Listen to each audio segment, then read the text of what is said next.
Bonjour à tous. Donc, dans le cadre des cours pratiques, ce matin, nous allons voir l'intégration de terrain. C'est-à-dire, pour aller d'un point A à un point B, d'un terrain à un autre terrain, il va falloir effectuer des procédures et on va voir ça ce matin. Donc, particulièrement l'intégration d'un terrain dit non contrôlé.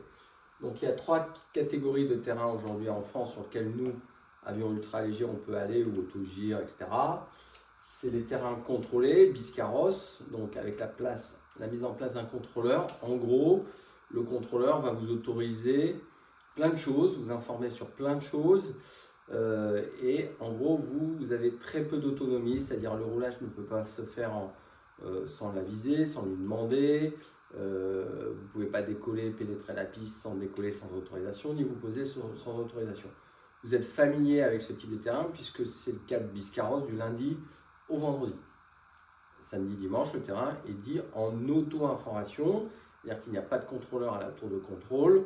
Ce sont les pilotes qui vont donner leur position, aviser de leur situation, c'est-à-dire je roule, je décolle, je suis dans le arrière, etc. Les terrains AFIS, vous êtes plutôt familier aussi avec ça. On a la chance dans notre environnement d'avoir un autre terrain autre contrôlé à proximité, c'est le terrain dit d'Arcachon, la teste de bûche. Donc c'est un agent AFIS. AFIS, c'est un agent d'information.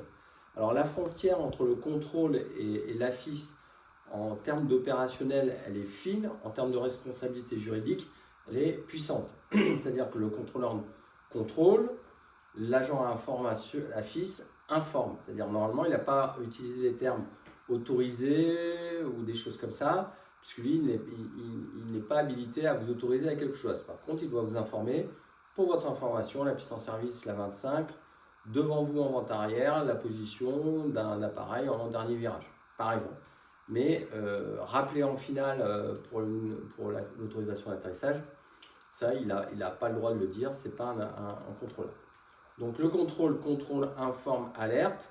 L'agent AFIS informe, alerte, mais ne contrôle pas. Ensuite, vous avez des terrains non contrôlés. Encore une fois, vous avez de la chance à Biscarros, c'est qu'au sud, on a un terrain non contrôlé à proximité, qui est le terrain de Mimizan, où là, il n'y a ni d'agent AFIS, ni de contrôleur. Et donc, tout le trafic radio s'effectuera en auto-information, et on verra la structure de ces messages. Aussi à proximité de Biscarros, des petits terrains ULM, où là, eh bien, on va appliquer la procédure, on verra, d'un terrain non contrôlé, l'intégration d'un terrain non contrôlé. Pour savoir le statut de ces terrains, vous avez les cartes VAC. Donc les cartes VAC, vous allez les trouver sur SDVFR, donc vous cliquez sur le terrain, information, PDF, carte VAC. Donc lorsque vous vous rendez sur un terrain, il est impératif d'aller consulter la carte VAC. Donc non seulement la première feuille, donc avec ses quadrangles, donc en haut à gauche vous verrez des avions ULM représentés par la forme du pendulaire, parachutisme, aéromodélisme. Ça c'est pas autorisé, c'est aéronef basé. Ensuite vous aurez la déclinaison magnétique et dans le quadrangle du bas vous aurez les fréquences radio. Donc AA auto-information, contrôle, machin. Vous pouvez avoir aussi ground, sol, une fréquence sol, assignée au sol. C'est le cas des aérodromes beaucoup plus gros, comme aéroport, DAX ou des choses comme ça. Ensuite, vous aurez un schéma avec les pistes. La piste, lorsque vous avez un signe 08 encerclé, pardon, c'est de l'autre côté, c'est le nord et là-haut, ça veut dire que c'est la piste prioritaire. Donc sans vent ou vent de travers, c'est cette piste qu'il faudra utiliser. Ensuite, vous aurez TODA, Takeoff Distance Available, donc les distances de décollage. Vous pouvez avoir des seuils décalés, donc les peignes, c'est le cas à Arcachon, en 25, vous avez un seuil décalé. Donc je vous engage à aller voir ces cartes VAC et derrière, vous avez du texte. Alors lorsque vous allez sur un terrain, vous avez une partie du texte à gauche en français, à droite en anglais, ou l'inverse, je ne sais plus, de mémoire je crois que c'est ça. Il est impératif de lire ce texte. Vous pouvez avoir des consignes particulières. C'est le cas du terrain d'Arcachon pour les points d'entrée, les points de sortie, les altitudes, etc., etc. Donc lisez tout et en dernier lieu, vous avez les points de contact. l'aérodrome, la tour de contrôle, la communauté de communes qui gère l'aérodrome. Donc quand vous allez sur un terrain, ce n'est pas uniquement la première page, il faut lire tout le texte pour savoir s'il y a des consignes particulières à effectuer. Vous pouvez avoir des aides d'atterrissage, les papilles ou des trucs comme ça, qui ont des systèmes lumineux en finale, qui vous disent s'il est trop haut, trop bas. De toute façon, nous, on ne les utilise pas puisqu'on se présente systématiquement haut sur le plan pour la philosophie de la panne à l'atterrissage. Donc les cartes VAC, hyper important, et qu'elles soient à jour. Donc pour qu'elles soient à jour, plutôt que de tenir des classeurs et avoir des renouvellements par la poste, eh bien, utilisez des logiciels comme SDVFR qui mettent à jour systématiquement vos cartes VAC. L'intégration d'un terrain non contrôlé. Donc en particulier, vous avez bien compris qu'il n'y aura personne pour répondre à votre message initial à l'autre bout du micro. Donc pour pouvoir déterminer quelle piste vous allez utiliser, il va falloir venir effectuer une verticale des installations pour lire ce qu'on appelle l'air à signaux. Donc l'air à signaux, c'est la manchère. Aujourd'hui, dans le cours théorique, vous verrez, il y a des T, mais plus personne ne bouge les T sur les aérodromes, c'est des années 50. Ce n'est plus du tout d'actualité. Donc la seule information pour lire le vent sur l'aérodrome, ça va être la manchère. Évidemment, je l'avais dit précédemment, vous devez pouvoir anticiper la piste en service. Déjà par un vent général, dans la périphérie dans laquelle vous vous situez, les cartes WinTem, la piste en service de votre terrain de départ. Ensuite, en vol, vous avez votre hublot qui vous donne déjà une direction vent de face ou arrière pour savoir par rapport à la ground speed si vous êtes en avance ou en retard. La dérive, plus les signaux au sol, les fumées. Par exemple, lorsque vous avez mis en, vous avez la fumée de la papeterie là, qui vous indique qu'il y a une magnifique manchère, qui vous indique d'où vient le vent. Et si vous allez au nord, vous avez facture aussi avec les fumées, si ça fume, qui vous donne a priori un sens d'atterrissage. Donc, par anticipation, déjà, préparez en vous disant, a priori, le vent vient d'est, et je vais me poser face à l'est. La reconnaissance de la manchère s'effectuera en vous décalant à l'opposé de la manchère arrière, c'est-à-dire si la manchère a un gaz, décalez-vous à droite. Ne billez pas sur la position de la manchère. La position de la manchère vous sera indiquée sur la carte VAC, parce que si vous arrivez vertical à la manchère, vous avez le nez de l'appareil devant, vous ne verrez rien. Donc décalez-vous pour pouvoir voir à gauche. Si la manchère est à droite, ne vous décalez pas à gauche parce que là, vous ne la verrez pas. Donc essayez toujours de mettre la manchère de votre côté pour qu'à un léger virage, vous ayez une lecture de cette manchère qui vous indiquera la piste en service. Donc il va falloir venir faire une verticale terrain. Cette verticale terrain va s'effectuer au-dessus du tour de piste. Donc moi j'ai coutume de dire qu'il faut que vous preniez au moins 200 pieds de hauteur au-dessus de l'altitude du tour de piste et maximum 500. Donc la réglementation c'est maximum 500. Misant par exemple 1200 pieds, 1400 mini, 1700 pieds max pour la reconnaissance verticale terrain et venir faire la lecture de la carte. Alors ce que je vois systématiquement, c'est quand vous arrivez vers la verticale, vous piquez, vous perdez vos 200 pieds. Donc ça c'est pas bien. Avion compensé, faites la verticale, dépassez un peu l'axe de la piste, faites un virage léger 15-20 degrés d'inclinaison si vous n'avez pas eu l'opportunité de voir la piste avant, la manchère avant, pour pouvoir avoir une lecture. Quitte à venir repositionner et repartir ensuite pour venir faire votre intégration. L'idéal c'est de pouvoir voir la manchère dans cette phase-là, c'est-à-dire avant la verticale jusqu'à la verticale. Si vous ne la voyez pas, dépassez la verticale, virage faible degré d'inclinaison, avion compensé dans le plan. Je fais mon demi-tour et j'entoure comme ça la piste pour venir faire la lecture de ma manchère pour pouvoir ensuite réintégrer mon circuit pour venir faire une belle intégration au terrain. D'accord ? Donc pas je pousse, je vire et je fais un virage en descente. Ça c'est n'importe quoi et surtout c'est pas sécurité des vols. Voilà pour la reconnaissance verticale terrain. On verra tout à l'heure pour les messages radio à dire. Je ferai ça en détail. Lorsque vous avez déterminé la piste en service, eh bien, il va falloir s'éloigner pour intégrer la vente arrière. Donc, toujours par anticipation, en arrivant sur le terrain, moi j'aime bien dire aux élèves, la piste elle est là, elle est orientée comme ça. C'est une piste temps QFU 08-26. 26-08 si le nord est dans le dos. Les circuits de piste sont au sud, ou alors il y en a un au sud et l'autre au nord, ou les deux sont au nord. L'altitude de la vente arrière est à temps, et la valeur des baskets c'est temps. Voilà. Donc n'oubliez pas, on avait vu ça dans un cours précédent, le petit papier, le petit schéma.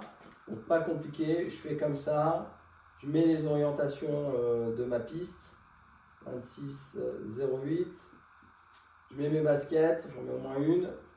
Mon arrivée, je mets vertical terrain par exemple 1700, et les tours de piste, eh bien, ils sont au sud, avec un éloignement pour les intégrations de ce type. Voilà, okay. Voilà, ce petit schéma-là, puis la fréquence. Et là, vous avez tout ce qu'il faut mettre, tout ce qu'il faut avoir sur votre feuille. Pas besoin de texte, un bon dessin vaut mieux que du blabla que vous n'arriverez pas à lire en mode. Donc, anticipation, vous décrivez la plateforme, les tours de piste, les QFU, la position des ventes arrière. Ce qu'on assiste, on constate régulièrement, c'est que vous avez des problèmes d'orientation dans l'espace, dans le plan.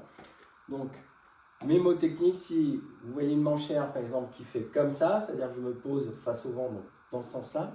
Donc si je me pose là, la vente arrière elle est à l'opposé, elle est là-bas. Ça fait une croisée. Si je me pose là, la vente arrière elle est là-bas. Si je me pose là, le début de vente arrière il est là-bas. D'accord? C'est pas possible que le vent arrière soit là en me posant ça. Si je me pose là, je vais aller là-bas. Si je me pose là, je vais aller là-bas. Donc vous pouvez utiliser mémotiquement aussi la manchère. Si je me pose là, ben, l'opposé c'est là-bas, début de vente arrière là-bas. Okay, vous voyez un peu l'idée. Donc ça vous permet de tout de suite vous dire quand j'ai effectué l'artère, je me pose là, que vous connaissiez le QFU ou pas, eh ben, je vais là-bas déjà, je pars à l'opposé, puis après je redis quel QFU en service. Mais lecture directe, je dois me poser ici, donc je pars là-bas, je pars à l'opposé. Donc j'arrive vertical, si je me pose ici, je pars à l'opposé. Donc il est important de maintenir l'altitude pour l'éloignement. C'est-à-dire je vais m'éloigner en gros, nous on privilégie l'éloignement à peu près sous 45 degrés pendant une durée d'1 minute 30 au moins. Ce qui vous permet de vous éloigner, de rester au-dessus du circuit d'aérodrome et puis de vous préparer à intégrer votre vente arrière du QFU en service. Donc je m'éloigne, 1 minute 30, je fais un beau virage dans le plan et ensuite, eh bien, avant de descendre, je vais vérifier que je suis sur la bonne fréquence si j'ai entendu personne. Souvent j'ai vu des élèves et il y a eu souvent aussi des gens qui sont arrivés à Biscarrosse au changement de fréquence sur les mauvaises fréquences. Donc je vérifie bien l'iPad avec SDVFR, c'est bien ça, il est à jour, donc je suis bien affiché à fond. Ou alors, j'ai oublié de changer, voilà, donc je vérifie bien si j'entends personne. Ensuite, je vire. Le fait que vous n'entendiez pas personne ne veut pas dire qu'il n'y a personne dans le tour de piste.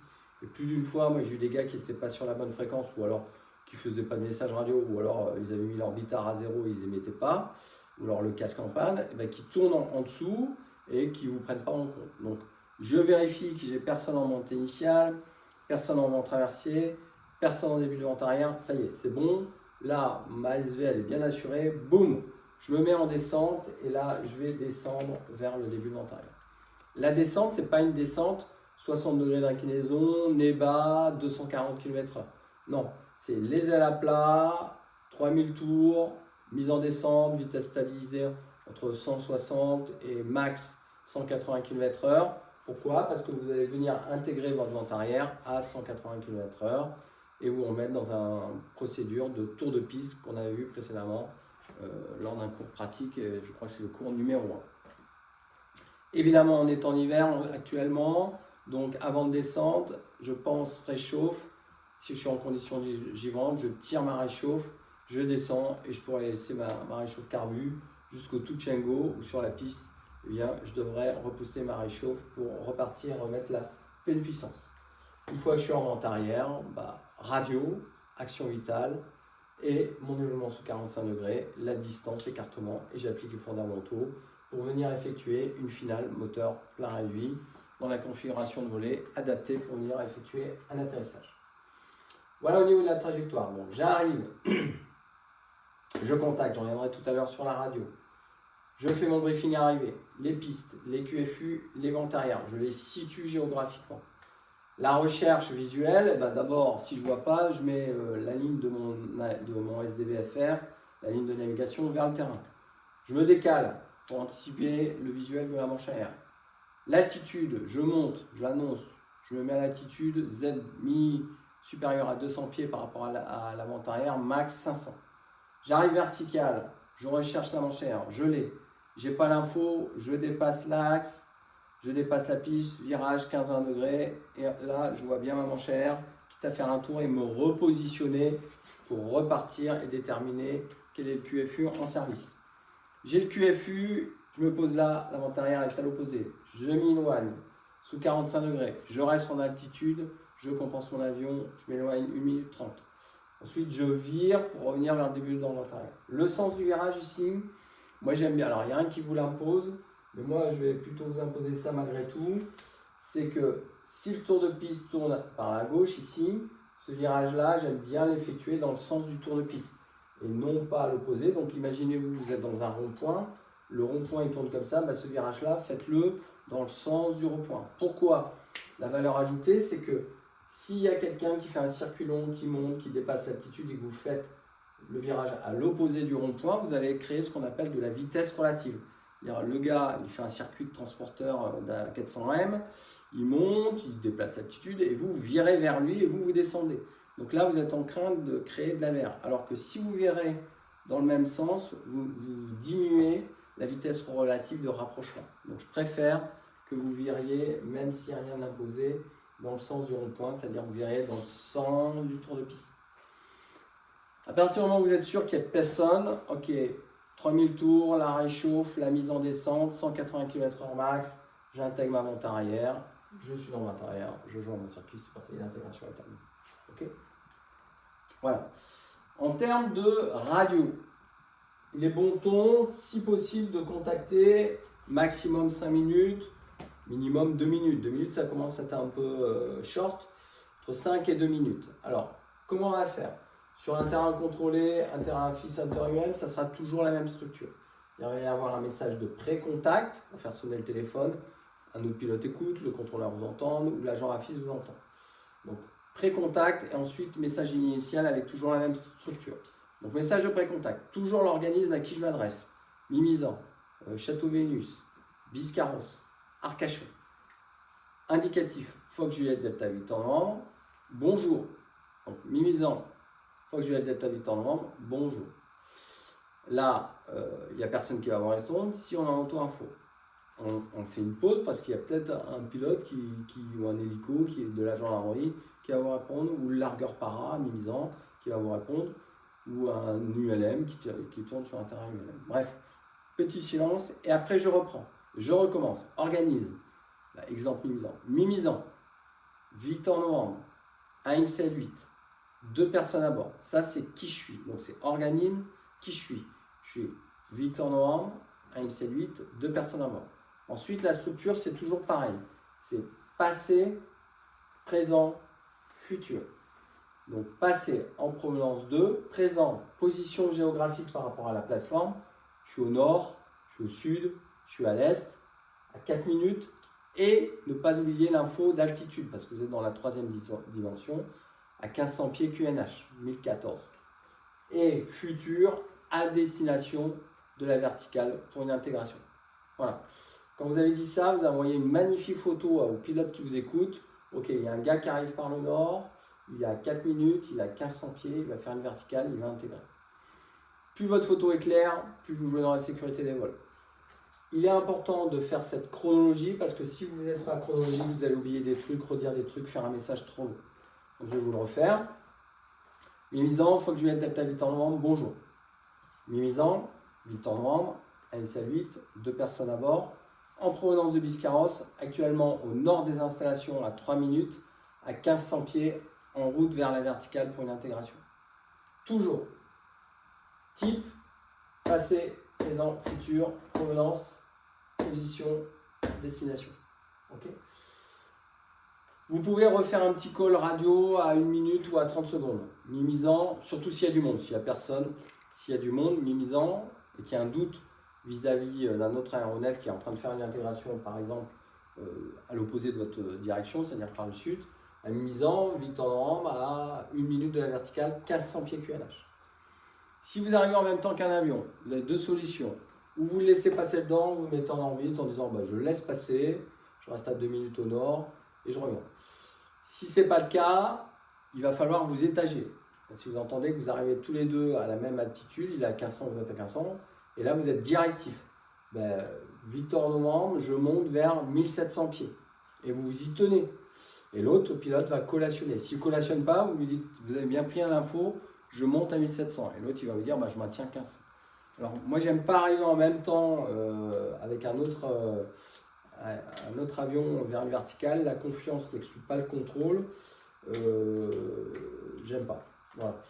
Ensuite, les gens qui s'annoncent à 5 minutes, qui ne sont pas à 5 minutes, vous allez voir qu'il y a un peu de tout. Donc, la confiance n'exclut vraiment pas le contrôle. Donc, il vaut mieux délayer si vous voyez qu'il est plus près que vous. S'il est très loin, bah alors là, allez-y, passez en premier. Mais arrivez en même temps, méfiez-vous. Ensuite, une fois que vous êtes vertical, message radio, minimisant, Victor Noram vertical 1500, je m'éloigne pour intégrer un début de vente arrière 26. Voilà. Je suis vertical, je m'éloigne pour intégrer un début de vente arrière 26. Vous vous éloignez, vous faites votre demi-tour, vous allez libérer les 1700 ou les 1500 pour intégrer le début de vente arrière. Vous allez l'informer. Minimisant, Victor Noram, je libère 1500 pieds en descente vers le début de vente arrière 26. Vous descendez, vous arrivez en vente arrière, minimisant, Victor Noram, vente arrière 26 pour un toucher. Voilà. Pour le départ, pareil, les gens qui quittent, ils disent minimisant, Victor Noram, je quitte, merci, au revoir. Ça n'a aucun intérêt. On n'est pas là pour faire de la politesse, ce qui est important. C'est-à-dire, je quitte, mais par quel secteur? Le sud, l'est, le nord, l'ouest? Et quelle altitude? Pensez que 20 minutes plus tôt, c'était vous qui étiez en arrivée sur ce terrain, et que s'il y avait quelqu'un qui partait dans votre direction à la même altitude, c'est conflictuel. Donc quand vous quittez, c'est minimisant, Victor Noram, je quitte par le nord à 1500 pieds en route vers Biscarrosse. Et ça, c'est une belle photo envoyée à l'autre pilote qui est en train d'arriver sur la plateforme pour faire l'anti-collision, l'anti-abordage et étager les aéronefs. Okay, je préfère que vous ne disiez rien que de dire minimisant, Victor Noram, au revoir, mais j'en ai rien à cirer. Par contre, position géographique, altitude, ça c'est important. Voilà. Les sécurités, donc avant de descendre, là, ici, bien vérifier qu'il n'y ait personne en dessous, bien vérifier la fréquence radio, pratiquer de l'écoute. Vous verrez qu'il y a plusieurs étapes dans le trafic radio. Un, c'est dans un premier temps parler. 2, c'est collationner. 3, c'est pratiquer l'écoute. Malheureusement, aujourd'hui, 80% des pilotes ne font que de l'émission et du collationnement, et donc pas d'écoute. Parce que pour avoir l'écoute, il faut libérer des ressources intentionnelles. Donc, quand on est en apprentissage, libérer de l'écoute radio et de la prise en compte de ce qui se passe dans le circuit aérodrome ou dans l'espace aérien dans lequel vous volez, ça prend beaucoup de ressources. Donc, avant d'arriver à ce niveau-là, ça va prendre du temps. Mais plus vite vous vous mettez en écoute et de prise en compte des autres aérodromes, des autres aéronefs, dans le circuit de piste ou dans l'environnement dans lequel vous voulez, mieux c'est. Le rond-point, on essaie de virer dans le même tour de piste, et les fréquences à jour. Donc on a souvent vu, surtout à des changements de fréquence, malheureusement, des pilotes qui viennent sur un terrain et qui n'ont pas la bonne fréquence et qui vont faire un tour de piste, une intégration sans la bonne fréquence. Donc attention à ça. Les contrôles QFU, malheureusement ça arrive, surtout dans notre phase d'apprentissage, donc on vous laissera faire si la sécurité des vols n'est pas engagée. Pour cela, dites je me pose là, je pars à l'opposé. Entraînez chez vous, positionnez le nord, positionnez une règle au sol et essayez de vous entraîner en vous créant des scénarios, en prenant une carte vague, etc. Plus vous vous entraînez, plus vous êtes à l'aise au sol, plus l'exécution sera facile. Voilà, bon voilà à tous.